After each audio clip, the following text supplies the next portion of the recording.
we're diving into one person's mission to rank the greatest music of all time, and in doing so, we gain this really profound insight into how we all value art. That's right. And this isn't just about, someone listing their favorite albums.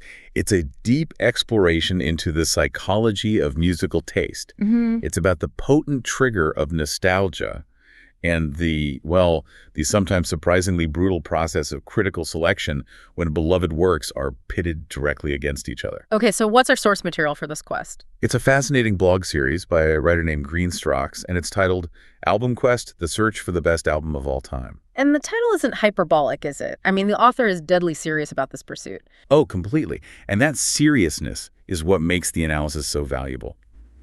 This isn't passive listening. It's a meticulously structured competition. It's designed to force genuine comparison and some really hard choices. The structure is what I find so compelling. It's not just a feeling, it's a system. The structure is absolutely key to understanding the critiques we'll be discussing. I mean, think of it like a World Cup tournament for music. A World Cup for music. I love that. So you get these, knockout rounds? Exactly. The author takes their massive, diverse collection, organizes it into randomized groups of 4 albums. Just completely random. Totally random. So you can get, a 90s indie band up against a modern pop superstar. Which is where the real fun starts, I imagine. It is. And then he submits each group to an intense, focused listening session. The albums are ranked from first to fourth. And only the top 2 get to move on? Only the top 2. It's Oh, ruthless. wow. But it forces the reviewer to confront their own biases. Right. It demands an answer to these tough questions, doesn't it? Like, is the album that defined your youth actually better than, say, a meticulously produced, conceptually brilliant contemporary masterpiece? Precisely. It transcends mere opinion and becomes this analytical process. You're weighing different kinds of value, artistic merit, emotional connection, technical execution, all at once. And our focus today is on a particularly chaotic group. Yes, our focus is round 1, group 219. A grouping so stylistically disparate, it offers really the perfect microcosm of the reviewer's tastes and challenges. Okay, so who are the 4 contenders? The 4 contenders represent 4 very different corners of the music universe. We have the pop debut Sucker Punch by Sigrid. The newcomer. Yep. Then we have the archival compilation, the country collection by various artists. The throwback. Then the modern pop juggernaut, Future Nostalgia by Dua Lipa. The titan. And finally, the veteran indie staple, The Boy with No Name by Travis. What a mix. The clash between 90s Scottish indie, 80s country compilations, pure modern pop perfection, and emerging talent that provides a phenomenal lens. It does. And for you, the listener, analyzing the critiques that come out of this clash it's like a shortcut to understanding how experts listen. You'll see exactly how deeply nostalgia can influence appreciation. Sure. How production quality is judged, and, what happens when an otherwise perfect album is, as the reviewer suggests, maybe sabotaged by one controversial track. Our mission in this album quest is to unpack those micro decisions and reveal the criteria the reviewer used to figure out which 2 albums advanced. Okay. The tension between consistent quality and, dazzling yet flawed brilliance is going to be central to what we find. All right, let's unpack this unusual group and start our album quest with the Veteran Players, a band known for consistency and, just a beautiful sound. Let's begin with Travis and their 2007 album, The Boy with No Name. A great place to start. When the reviewer talks about Travis, the immediate focus isn't on, say, chart success or big hits. It's on their definitive sonic signature. Yes. He talks about the ringing guitar sound, like bells, coupled with Fran Healy's distinct soft melodic vocals. It's an immediate signal that the reviewer really values the band's craft and their recognizable, comforting atmosphere. It's the sound of dependability, isn't it? Travis emerged in that sort of post-Britpop landscape. Right, after Oasis and Blur. Exactly. And they distinguished themselves by stepping back from the aggressive swagger of those bands.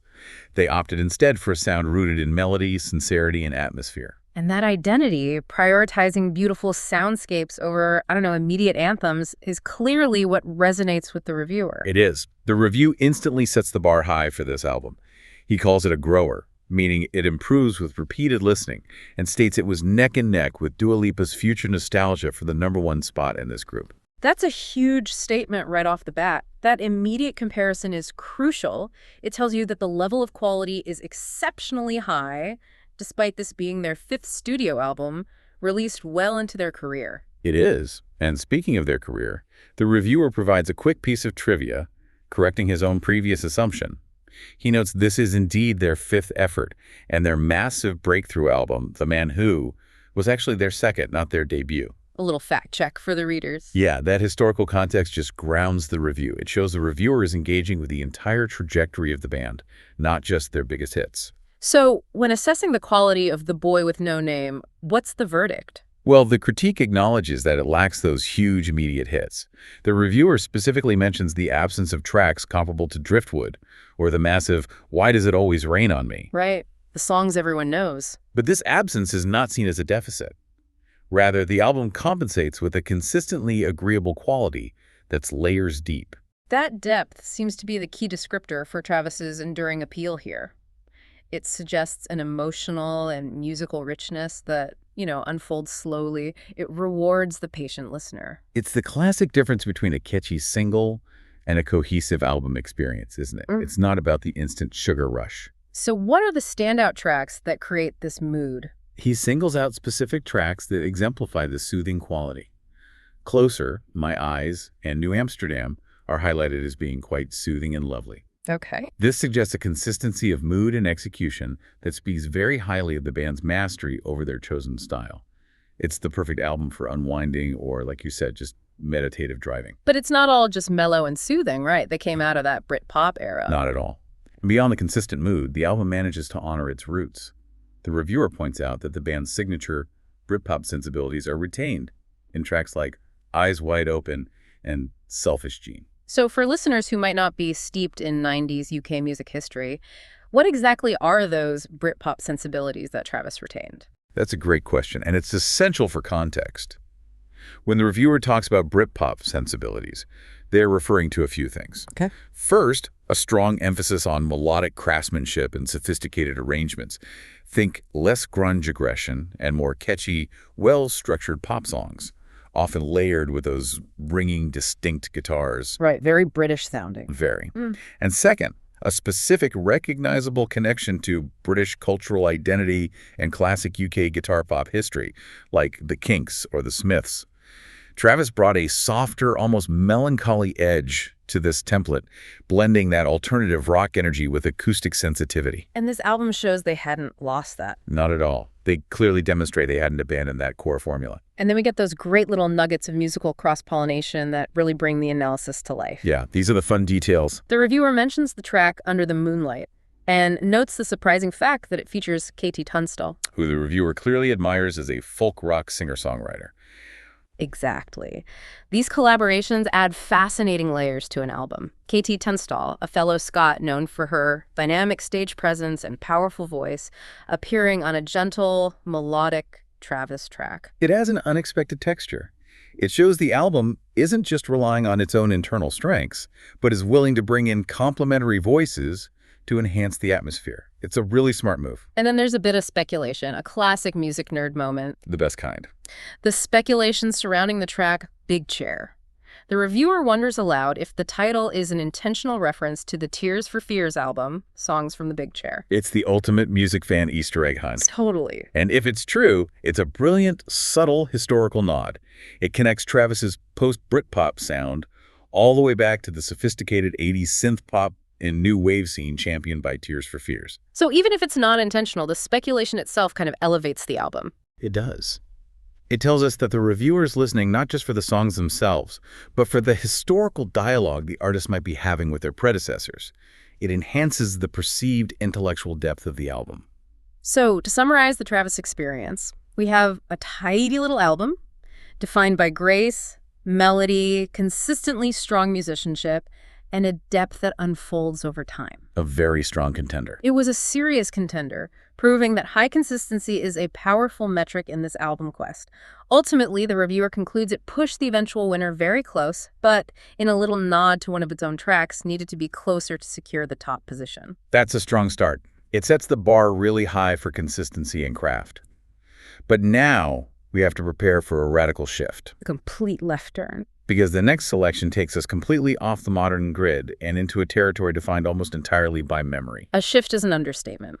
We are now talking about the second contender, the country collection, various artists, and the reviewer begins the entire discussion not with Patsy Cline or Glenn Campbell, but by talking about biscuits. Ah, the biscuit detour. It's a beautiful example of how context, personal context, can completely shape our appreciation of music. So what's the deal with the biscuits? The reviewer begins by drawing a sharp line in the sand regarding confectionery snobbery. He declares his preference for simple, classic biscuits, the McVitie's Digestive or the Rich Tea, over these high-end, potentially pretentious alternatives. Like what? Like the Selfridges Lemon Biscuit or the Wolseley Salted Caramel Florentine. He even reports being labeled a biscuit snob by his wife for liking the simpler ones. It's a relatable anecdote, a nice little icebreaker, but we have to ask, why is this detail foundational to judging a country music compilation? Because the humble McVitie's Digestive wasn't just a snack, it was a currency. A currency. Yes, this biscuit detour directly triggered a powerful memory of a McVitie's loyalty reward scheme from the 1980s.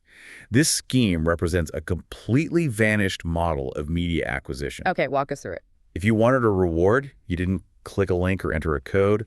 You had to painstakingly collect coupons from biscuit packets. Oh, what? And then send them via physical snail mail to McVitie's. You'd wait for several weeks, and eventually you'd receive a physical item. It sounds positively ancient in the age of Spotify, but that slow process, that deliberate accumulation and waiting, that's the key to understanding the perceived value, isn't it? Absolutely. The reviewer emphasizes the contrast with modern streaming. There was a genuine, hard-earned value attached to receiving physical media, a cassette tape. In this case, something you could keep and call your own. That wait time, the effort involved in clipping coupons and mailing them, it inherently elevated the music from just background noise to a prized, tangible possession. Exactly, you'd earned it. And this loyalty scheme was the gateway to the music we are now reviewing. It was. It offered 4 genres of tapes, each in 2 volumes: pop hits, rock classics, love songs, and the one relevant to this deep analysis: country favorites. You got them all. Since the reviewer's family apparently kept McVitie's in business, he says they eventually collected all of them. So this current compilation, the Country Collection, acted as a direct, unfiltered nostalgia trigger, connecting him right back to those cherished 80s tapes. I can almost hear the tape hiss now. Right. He identifies specific tracks that forged that initial magical connection: Johnny Cash's Ring of Fire, Glenn Campbell's Wichita Lineman, and Charlie Rich's The Most Beautiful Girl in the World. Huge songs. Huge. And these songs, even outside the dominant 80s pop culture, made a real impact on him as a kid. He describes his younger self being spellbound, recalling the mystery of Wichita Lineman, a song about distance, loss, and connectivity, and the dramatic heartbreak found in Jolene. The power of that initial connection is undeniable.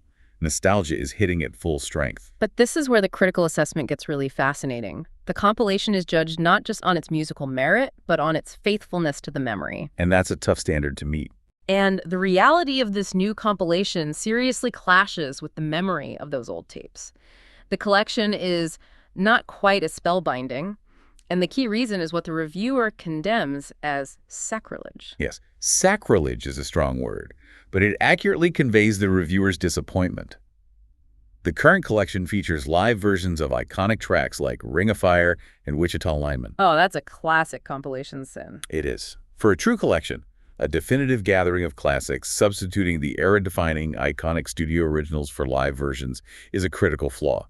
Even though he admits Glenn Campbell sounds great as ever on the live track, the substitution just breaks the chain of historical and emotional fidelity. It fundamentally changes the experience. You're not listening to the defining recording, you're listening to a later iteration. This highlights a critical principle in the album quest. Historical accuracy matters immensely. It does. And beyond the track choice issue, there's a serious problem with technical consistency. On the one hand, the compilation features bona fide country classics and incredible vocal performances. Kenny Rogers' Me and Bobby McGee, Dottie West's powerful D-I-V-O-R-C-E, Loretta Lynn's Heartbreaking Crazy, Charlie Rich's Behind Closed Doors, and Patsy Cline's masterful Walking After Midnight. I mean, those are towering figures of country music. That's a great lineup. A fantastic lineup. But then the audio quality just dives dramatically. The reviewer details a technical challenge that plagues the compilation, saying several songs are audio-graphically challenged. Audio-graphically challenged? What exactly does that mean when we talk about vintage recordings? When a reviewer says that, they usually mean one of two things, or both at once. First, the source material used was likely poor. maybe a worn tape copy or an early unmastered mono track. Okay. Second, the mastering process for the compilation itself was inadequate. You hear problems like excessive hiss, noticeable pops and clicks, a compressed dynamic range that makes the song sound flat, or in the extreme, it sounds like it's being played through an old tin can. So the tracks don't have that clean, modern sonic presentation a good digital compilation should deliver. Not at all. And the examples he provides perfectly illustrate this decline. He calls out Hank Williams' "Hey Good Lookin'," Carl Perkins' "This Old House," and Gene Autry's "Blueberry Hill." And what's the description he uses? He vividly describes them as sounding older than the Great War. Wow. That phrase is a phenomenal piece of critique. It immediately conveys that while the track may be a classic, its audio fidelity renders it nearly unlistenable in a contemporary critical context. Yeah, that's damning. It is. I mean, Hank Williams is one of the most foundational figures in country music. But if the chosen track sounds that poor, the sheer importance of the song can't save it in a competitive environment like the album quest. So the conclusion on the country collection is that despite the potent nostalgia and the inclusion of undeniable classics, the technical failings, the uneven audio quality, and the sacrilege of the live tracks meant it was only a pleasant distraction and could have been much better. A valuable lesson learned. Nostalgia can earn an album a listening spot, but it cannot override poor mastering or substitution when it comes to the final critical ranking. In a quest where consistency is a major factor, this album suffered from inconsistency of execution. Exactly. Okay, let's move to the newer contenders now and address the third album in Group 219, Sucker Punch by Sigrid. The reviewer introduces Sigrid as a newcomer with undeniable potential, but immediately frames her analysis through a direct critical comparison with another album in this very group. The line drawn in the sand is very clear. Sigrid could learn a lot from Dua Lipa. That's a tough opening. It is, and it sets up the central critique that follows. The reviewer sees talent but feels the execution is lacking dynamism, especially when measured against Dua Lipa's successful formula. The core flaw he identifies is rigidity. Rigidity is such a pointed criticism for a pop artist. Where Dua Lipa is praised for diversifying her sound, Sigrid is accused of tending to stick to the same key and pitch for almost every song. Right, and this consistency, unlike the positive consistency we found in Travis, leads to an album that is ultimately assessed as plain and enervated. Enervated. That suggests a draining or weakening of energy. It does. Musically, rigidity often translates to repetitive chord progressions, a lack of dynamic variation between verses and choruses, and an adherence to a narrow vocal range or phrasing style. So if an artist uses the same palette for every painting, even if the colors are beautiful individually, the exhibition as a whole loses impact. That's a perfect analogy. It risks sounding like a collection of demos built around one successful idea rather than a fully realized album. It's interesting how consistency can be both Travis's great strength and Sigrid's major weakness. It all depends on the dynamic range achieved within that consistency. Precisely. Travis's consistency is one of atmosphere and quality instrumentation. Sigrid's, according to the reviewer, is one of restricted range, which just stifles the listener's engagement over the course of the album. And this section includes a very specific and somewhat controversial critique regarding her vocal delivery, combined with her choice of lyrics. It does. The reviewer singles out the occasional use of F-bombs, but his issue isn't just the explicit content itself, it's the delivery, which he likens to a little girl. Right. He states that it's like being sworn at by a 12-year-old. You can't take it seriously. That is a sharp, if potentially harsh, critical observation. What is he getting at there? What the reviewer is highlighting is a profound disconnect between the sound of the voice, which he perceives as useful or innocent, and the use of heavy, explicit language. I see. For the language to carry emotional weight or street credibility, it needs a certain vocal maturity or grit, and the reviewer felt Sigrid's specific tone made the use of the expletives sound misplaced or even jarring. So it came off as an attempt at edge rather than authentic expression? That's the feeling. It registered as a marketing choice, which undermines the track's integrity for him. But despite this overarching critique of vocal rigidity and awkward content choices, the reviewer does acknowledge genuine quality, right? He wasn't simply dismissive of the album. Oh, absolutely not. He identifies clear standouts that prove Sigrid's undeniable talent. The title track Sucker Punch, Mine Right Now, Sight of You, and the popular earlier single Strangers are all praised as being the best of the bunch. So there are definite highlights. There are. These tracks likely contain the kind of dynamic range or infectious hook that the rest of the album failed to sustain. He even singles out Dynamite as beautiful, noting how Sigrid softens her vocals to good effect on that track. But even in this praise, there's a caveat. There always is with this album, it seems. The caveat is focused entirely on songwriting depth. While Dynamite was musically lovely and a moment of welcome dynamic change, the reviewer felt the lyrics needed to be more fleshed out. Yeah. And ultimately, he found the track a tad repetitive. So again, we see the judgment moving past the surface level to critique the foundation of the composition itself. That sounds like the definition of an artist who is, 80% of the way there. The potential is undeniable, the voice is distinctive, and the production is professional. But the full-length album suffers from underdeveloped ideas. Precisely. And to round out the weaknesses, he explicitly states that the track Basic lives up to its name, suggesting a clear example of the album's filler material. Ouch. And that the highly successful track Don't Kill My Vibe doesn't quite deliver within the context of the full album experience for him. So the final assessment of Sucker Punch is that Sigrid has a bundle of unrealized potential and is capable of future success.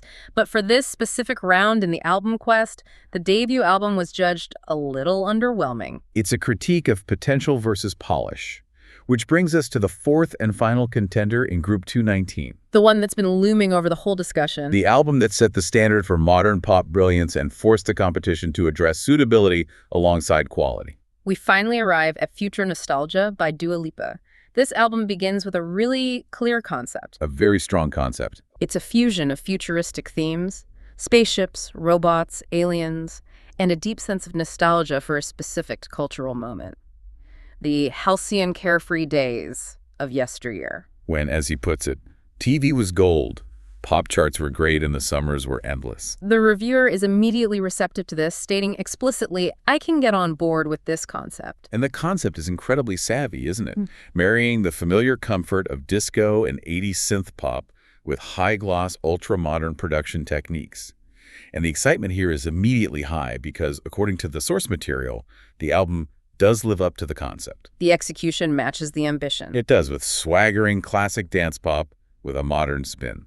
And the technical praise is just lavish. The album sounds gorgeous and boasts high-quality production. This is where the budget, the skill, and the conceptual clarity really shine through. It's immediately accessible and enjoyable. The reviewer highlights it as a fantastic sing-along album, great for family trips in the car. That is the ultimate test of infectious mainstream pop success. And it all starts with that one huge single. The album's success is anchored by his lead single, Don't Start Now, which the reviewer identifies as the launchpad that begins a continuous stream of dazzling dance pop. So for the first 9 tracks, the album is described as just relentless. Relentless. Delivering one hit of pure euphoria after another, he singles out Physical, Levitating, and Hallucinate as brilliant examples of this high-energy, infectious sound that truly delivers on the retro-futuristic concept. And the detail that really highlights the sophisticated production is the subtle musical textures woven into the mix. Yes. The reviewer notes a sprinkle of funkiness throughout the album, moving beyond standard disco into something richer. And he hears a classic rock influence, too. For the keenly eared listeners, he even notes a hint of Michael Hutchence, referencing the late INXS singer. That suggests a deeper thread of classic rock and sophisticated 80s alternative pop influence feeding into the contemporary sound. Up until this point, the album is essentially untouchable. It is described as near pop perfection. It possesses the high peaks that Sigrid lacked and the quality consistency that the country compilation missed.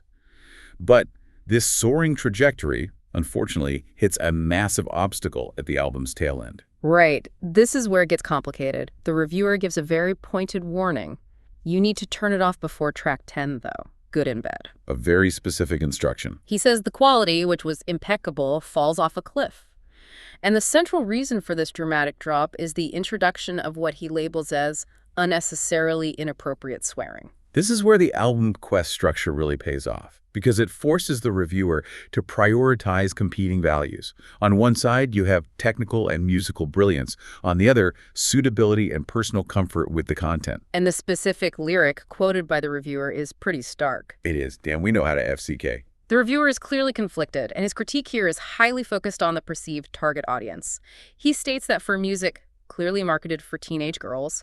This explicit content creates a nightmare scenario for responsible parents. Especially parents who might have innocently put the album on in the car, an activity the reviewer himself praised just moments earlier. This raises a fascinating, critical question that we have to address. The reviewer is essentially penalizing the artistic choice based on market suitability. Is that fair? It's a huge question.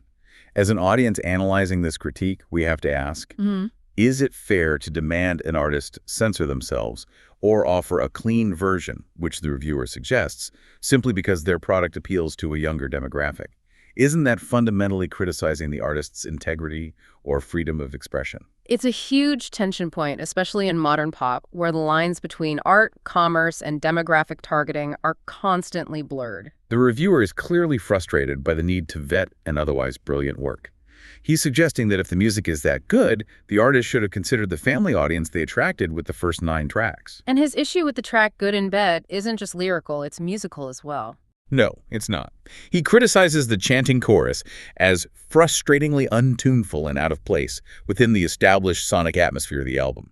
Plus, it concludes with a sudden pronounced, explicit spoken sentence that further cements its unsuitability for casual family listening. And unfortunately, the album doesn't regain its footing after that. The final track, Boys Will Be Boys, also draws heavy criticism. Not for explicit language this time, but for its subject matter. Right. This final track is critiqued for having overtly feministic lyrical content. Now, it's vital that we, as impartial reporters of the source material, just relay the reviewer's stated position here without endorsement. Of course. The reviewer found the track's message too simplistic or direct for his taste. He quotes his internal reaction to a specific line as, "No, I don't need it. Mansplained, thanks, Dua." That suggests the reviewer felt the track prioritized a political or social message over musical craft, which compounded the disappointment of the album's closing moments. It's a phenomenal duality we're dealing with. We have an album that is structurally, conceptually, and sonically brilliant, a high watermark for contemporary dance pop, but which is nearly ruined for the reviewer by its final 2 tracks. It's a swing from pure sonic joy to frustration, both parental and political. Yet, despite this intense moaning over those final 2 songs, the reviewer emphatically maintains that the strength of the first 9 tracks elevates the album to near pop perfection. So the sheer, undeniable brilliance of the majority of the album is what kept it firmly in contention against the consistent quality of Travis. Absolutely. Okay, we've thoroughly assessed 4 exceptionally diverse contenders, each one measured by different criteria. Travis by consistent, graceful melody. The Country Collection by the clash between nostalgia and technical fidelity. Sigrid by the metric of dynamic potential. And Dua Lipa by the tension between musical perfection and content suitability. It's time for the synthesis. The core of this album quest round was a direct competition between 2 competing visions of quality, wasn't it? It was. The reliability of consistency versus the dazzling force of flawed brilliance. Dua Lipa offered that dazzling force, near-perfect execution, and high-quality production, but was heavily penalized for the explicit lyrical content and suitability issues in the final third. The peaks were mountain high, but the valleys were deep. Travis offered the antithesis: consistent, high-quality musicianship and graceful melody across its entire run. It was the steady, reliable listen that delivered exactly what it promised without any dramatic missteps. While the Country Collection showed the limits of nostalgia, it just couldn't save itself from the sacrilege of live track substitution and that poor technical sound quality. And Sigrid's Sucker Punch represented strong yet unrealized potential. It had beautiful moments, but was ultimately held back by perceived rigidity and underdeveloped songwriting. So the ultimate tension was between Travis's high floor and Dua Lipa's high yet flawed ceiling. Which one won in this specific album quest? It's time! We have the final rankings for Round 1, Group 219. Let's hear them. In 4th place, eliminated in the first round, is Sucker Punch by Sigrid. The bundle of unrealized potential simply wasn't enough to overcome the consistent flatness the reviewer perceived. A tough but understandable result. In 3rd place, also eliminated, is the Country Collection, Various. The strength of those McVitie's-fueled memories couldn't save the album from the technically, audiographically challenged tracks and the disappointing live substitutions. Nostalgia isn't everything. And now, the top 2, the progression spots. In second place, advancing to the next round, is The Boy with No Name by Travis, a superb album that was highly competitive, rewarding the consistent, dependable quality that the reviewer holds in high regard. A worthy contender moving on. Which means taking the first place spot and progressing to round 2 is Future Nostalgia by Dua Lipa. So it won. Despite the very significant flaws, the explicit content that derailed the family-friendly nature, the musically questionable chorus of Good in Bed, and the reviewer's reaction to the themes of Boys Will Be Boys, the sheer brilliance of the first 9 tracks secured the victory. It's won over the steady, consistent quality of Travis. And that is the essential "so what" implication of this specific result. Explain that. The reviewer, despite his strong personal feelings about suitability and content, ultimately recognized that exceptional, dazzling brilliance, even if contained to only 2/3 of the work, can triumph over entirely consistent, high-quality musicianship.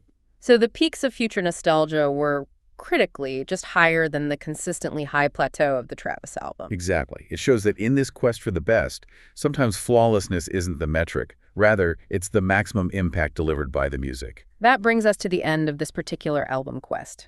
We learned that the choice between a McVitie's Digestive and a Selfridge's Lemon Biscuit is a philosophical one that defines how you value music. We saw how the slow acquisition of physical media via snail mail in the 80s creates a different, deeper emotional value than instant streaming.